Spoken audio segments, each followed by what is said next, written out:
புத்திசாலி மாடுகளும் ஏமாந்த புலியின் கதை. ஒரு பிரம்மாண்டமான காட்டில் 3 மாடுகள் வாழ்ந்து வந்தன. அவைகள் சிறந்த தோழிகளாக இருந்தன. எதையும் ஒன்றாகவே செய்து வந்தன. சாப்பிடுவதோ, தூங்குவதோ, விளையாடுவதோ, சுற்றி பார்ப்பதோ என்று அனைத்து செயல்களும் சேர்ந்தேதான் செய்தார்கள். அதனால் அவர்களுடைய நட்பு உறுதியான நட்பாக வளர்ந்து கொண்டிருந்தது. மாடுகள் எப்போதும் சத்துள்ள புல், இலை போன்ற நல்ல உணவுகளை மட்டுமே சாப்பிட்டன. அதனால் அவற்றின் உடலும் மனமும் வலிமையாக இருந்தது. அந்த காட்டில் ஒரு புலியும் இருந்தது. அது மிகவும் பட்டினியுடன் இருந்தது.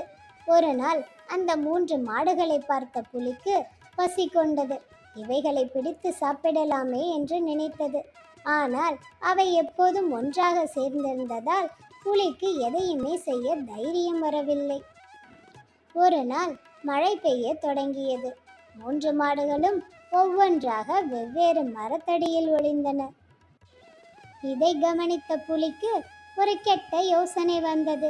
அது ஒவ்வொரு மாட்டிடமும் சென்று, நீ மிகவும் அழகாக இருக்கிறாய், உன் கொம்புகள் ரொம்ப அழகாக ஜொலிக்கின்றன, நான் வைத்திருக்கும் ஒரு அழகு கிரீம் உனக்கு கொடுக்க விரும்புகிறேன், அதை வாங்க குகைக்கு வா என்று சொன்னது. மாடுகள் தனித்தனியாக குகைக்கு வருவதாக புலியிடம் சொன்னன. புலி மகிழ்ச்சியில் குதூகலித்தது. இனி ஒவ்வொரு நாளும் ஒரு மாட்டை தனியாகவே பிடித்து சாப்பிடலாம் என்று எண்ணியது. ஆனால் மாடுகள் 3ம் தங்களது இடத்திற்கு திரும்பியதும் அவை ஒருமித்து பேசின. புலி சொன்னதெல்லாம் கூறின. அப்போது உண்மையான விஷயம் அவர்களுக்கு புரிந்தது. அதாவது புலி ஒரு மோசமான திட்டம் போட்டிருக்கிறது என்று.